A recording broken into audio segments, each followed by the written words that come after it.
This video is brought to you by Squarespace. I have a question for you. Have you ever noticed this apartment door in Mega Building H10 where you, as V, start the game? It says rent overdue 2 days. Just a random bit of world building, right? Something you walk past and forget. Well, I decided to wait 24 in-game hours. And sure enough, rent overdue 3 days. Then 4. Every in-game day it keeps ticking up until eventually, eviction notice. And then after a few more days, rent paid. How cool is that? It's just here, quietly existing in the background of this massive game. And that is what blows my mind about Cyberpunk. All these tiny details we hardly ever notice come together to create a realness that makes the game world feel alive. So today we are going to look at 8 of these tiny systems you were never meant to notice. The background details that make Night City feel alive. Some of them are beautiful, some of them are unsettling, and one of them might be the strangest object in the entire city. These invisible systems are the reason Cyberpunk feels like a world instead of a level. And trust me, the deeper you go into Night City, the stranger these tiny systems get. So let's start with something you've probably run right past 1,000 times.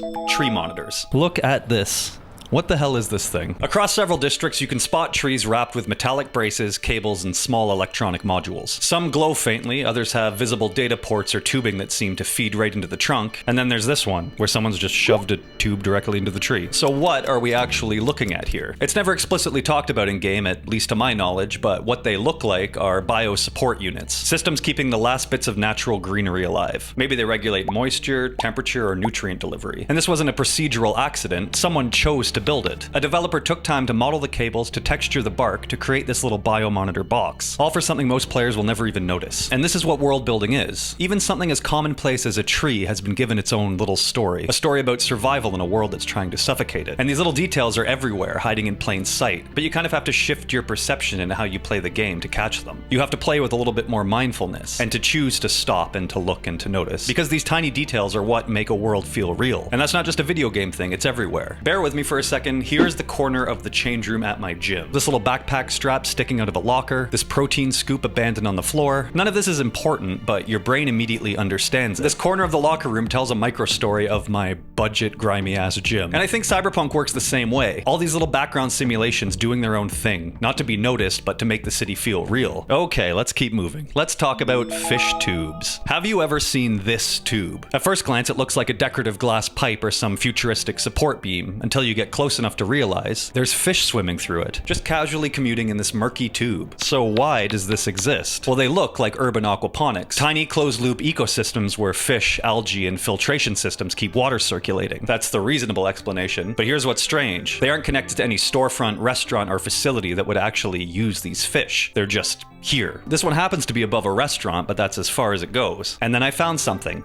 Original Cyberpunk 2077 concept art. Look at this. Pick your fish, only 5 tunas left. There's even what looks like a robotic claw inside of the tank. This is where everything clicks. It seems the plan was a whole interactive market loop. Fish swimming through tubes to a restaurant, a claw picking them out, kids laughing, everyone eating fish, a happy day in Night City. But somewhere along the way, for scope or performance or time, that feature got cut. But the tubes stayed. It seems the game's devs were like, well, we built the asset, we might as well toss it in there. And I love that. I love tiny systems that clearly had a purpose but never got to fulfill it. There's even one of these tubes in the middle of the highway. Absolutely wild. We have abandoned ideas like this everywhere in the real world too. Have you ever seen Wonderland in Beijing? It's a massive amusement park that was supposed to be the biggest in Asia. They built the foundations, the castle, the entrance plaza, and then the funding collapsed and everyone walked away. Now it just sits there, halfway to Disneyland and halfway to Fallout. I'm obsessed with stuff like this. Systems built with big intentions that ended up stranded, unfinished, and now are just there. So if you know of any more real world examples like this, please tell me. Okay, let's move on to something a little more grounded. The Caliente restaurant. The restaurants that did make it into this game are absolutely packed with tiny details, so let's take a walk through one. If you couldn't tell from my channel by now, I really love video game food. I also love how big of a meal this hungry boy is having. But the thing I'm even more obsessed with is the back of house. The places you're never really meant to look. The dirty dishes stacked by the sink, the scrub brush tossed beside a rag, the old mop bucket, the random shelf full of cleaning products. Someone had to place all of that. Someone modeled those objects, textured them, lit them, all so we could walk by for half a second broken and never notice. And then there are the functional touches, like these vents sitting directly above the grill. They actually connect to an HVAC system on the roof, a real one modeled after actual industrial units. But it's not just realism. The kitchens have their own little slice of future tech design too, like this fridge that shows you exactly how much stock you have left, with an option to reorder ingredients from the fridge itself. The bars in Night City have kegs lined up in the back just like real bars, except these kegs come with automated rings that show you how full they are. It is absolutely baffling to me how many things you have to consider to create a world that feels real. And then on top of that, to sprinkle in all these tiny sci-fi design choices that nobody explicitly asked for, but that make the whole place feel alive and in the setting. So the next time you're wondering why your favorite game is taking 10,000 years to release, just remember that somebody somewhere is placing a cleaning bottle in the back of a kitchen for you to never notice. But tiny details in games aren't always visual. Sometimes there's something you feel before you ever put a name to it. So let's move on to the Meat Man. Have you ever actually stopped and looked at any of the TVs or news feeds in this game? Because if you have, you've probably seen this headline: Meat Man strikes again. The first time I read this article, it reminded me of something from my own city. Nothing that I want to spell out in detail, just one of those stretches where people started going missing under eerily similar circumstances, and nobody in authority seemed willing to acknowledge the pattern. And the weirdest part, it wasn't dramatic, it was just this slow, creeping unease settling into everyday life. You'd still go to work, buy your groceries, walk your dog, but that feeling of unease was always humming underneath everything, like the city itself was holding onto a secret. And when the truth finally came out, it was surreal. The person responsible was painfully ordinary, the kind of person you'd pass 1,000 times and never think about. A mall Santa, a gardener. That's part of living in a big city. Every kind of person is crammed together into a handful of neighborhoods. There's always this layer of grime under everything, invisible until it isn't. And Cyberpunk gets that vibe, that slow, quiet rot, that sense that something bad is happening in the margins, whether you look at it or not. Maybe you stumbled onto one of these grisly tableaus tied to the Meat Man. Maybe you didn't, but I would bet that you felt it on some level. And that's another thing I love about this game, tiny interconnected mysteries that aren't necessarily tied to a quest marker, but are just writhing beneath the surface of the world. I do not love that in real life, just to be clear, but the fact that the developers were able to tap into that feeling of a layered, massive city, that's incredible.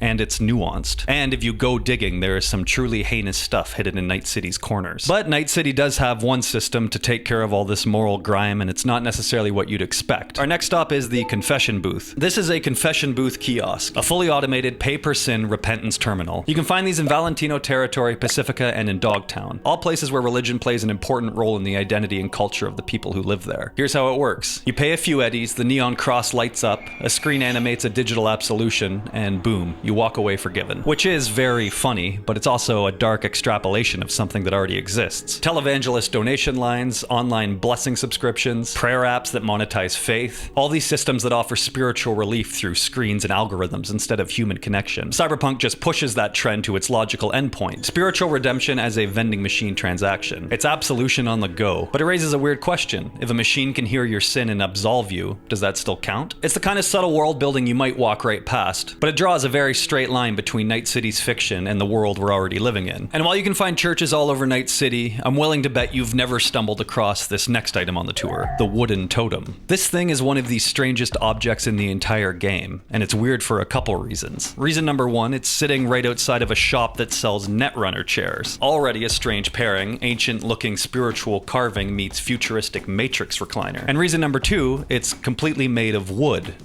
Wood. In Cyberpunk 2077. Have I lost my mind, or is there nothing else made of wood in this game? So this thing feels to me like it wandered in from a different game entirely. And the more you look at it, the stranger it feels. Could it be a leftover Voodoo Boy shrine, a gang marker, or just a scrap piece of world building the devs forgot to delete? Whatever the answer is, it is completely out of place, and that's what makes it so fascinating. In a world built out of chrome and neon, this lonely chunk of carved wood feels like a tiny reminder of something older and human, something that refuses to disappear. It reminds me of those giant redevelopment projects where the one homeowner refuses to sell, so the entire complex awkwardly bends around their little house. It shouldn't still be there, but somehow, defiantly, it is. Kind of like the ad break that's about to happen, whether any of us want it to or not. Welcome to my sponsorship with Squarespace. Squarespace is the all-in-one platform designed to help you stand out and succeed online. Whether you're building a portfolio, a business, a lore archive, or a lovingly over-researched website about Cyberpunk's fish tubes, Squarespace has everything you need to claim a domain, build a professional website, and grow your presence, all in one place. I've been been using Squarespace's Blueprint AI builder, and it's made building a website so much easier. I typed in a bit about my channel, what I do, and what I wanted the site to feel like, and a few steps later it generated a fully customized professional website. And the coolest part, Squarespace's built-in SEO tools. Every site automatically gets meta descriptions, auto-generated sitemaps, and all the behind-the-scenes stuff that helps you show up in search results. Which is great because people can find my Patreon, my videos, and any other project I end up diving into in the future. Plus, claiming a domain through Squarespace Domains was stupidly easy. One price, privacy included, no nonsense. I grabbed my domain in about 20 seconds. So if you've been putting off building your own website, now's the perfect time to try it. Head to squarespace.com/bandercoot for a free trial, and when you're ready to launch, use code BANDERCOOT to save 10% off your first purchase of a website or domain. Show me your web pages, you cowards. Huge thanks to Squarespace for sponsoring this video, and now let me show you my favorite detail in all of Cyberpunk 2077. It is the Center for Behavioral Health. Have you ever noticed this building? These little glass cubes pop up all over Night City, and if you've never stepped inside one, let me show you what happens. Instant silence. This might be the only place in the entire city where you can actually hear your thoughts. Inside you've got a bonsai tree, bamboo, soft lighting, and a faint bird song playing from some invisible speaker. Some of these centers even have a cat wandering around. Look at this. Isn't that incredible? A cat just vibing in a corporate-funded Zen cube. So why do these exist? I thought Cyberpunk was about corporate tyranny. Well, I got curious and I started counting. There are 18 of these centers for behavioral health that are accessible scattered around the city. And if you tally up cyber-psycho attacks in the game, you get 17, which is close but not quite a match. However, if you visit Jinguji, the clothing store in City Center, you can trigger one additional cyber-psycho encounter, meaning 18 cyber-psycho incidents. 18 behavioral health centers. The logo on these buildings also matches the one used by the Night City Center for Psychiatric Health, so it might be intentional world building, like a city-wide initiative. Every time there's a major cyber-psycho event, another one of these little Zen rooms gets built as a band-aid for the collective trauma. Just a theory. But either way, this is the last thing you'd expect to find in Cyberpunk. A tiny pocket of place that exists for no reason other than to give people a moment to breathe. And of all the things that I would think to add to a game called Cyberpunk, this isn't one of them, and that's exactly what makes it so cool. Anyway, that brings us to the last stretch of our tour, the miscellaneous weirdness. The stuff that doesn't fit anywhere but somehow ties everything together. You've got the spiked benches, the ones intentionally shaped so no one without a home can rest on them, benches designed to prevent sitting. While I was recording these benches, I tried to get a day where it wasn't raining, and I stumbled onto what might be the greatest cell reception hotspot in the entire city. And then there's the holograms. Not just the giant ads screaming at you from every tower, but holographic lanterns, holographic joy toys, even holographic trees. Things that used to exist in the world but now are projected facsimiles hovering above the sidewalk. And when you let all of these sit together for a minute, the benches, the fake trees, something strange starts to happen. They stop feeling like random props and start feeling like pieces of the same idea. A city where everything technically exists, but almost none of it feels like it's for you. And maybe that's why these tiny details are so compelling. Because in a place this loud, these little overlooked fragments end up being the closest thing Night City has to honesty. They reveal the things that the game never says out loud. Who the city welcomes, who it pushes out, what it replaces, and what it hopes you won't notice. Games aren't real, but the moments we notice inside them are. And sometimes a tiny detail, a tree monitor, a confession kiosk, a door with rent overdue, ends up telling you more about a world than the main story ever could. Thank you for taking this tour with me. I would love to read any and all comments regarding tiny details that you've noticed in this game. I'm also on Patreon where I share progress of the videos I'm making, and I'm always open to feedback, so if you want to help make these videos better, you can do that there or in the comments. Thank you, bye.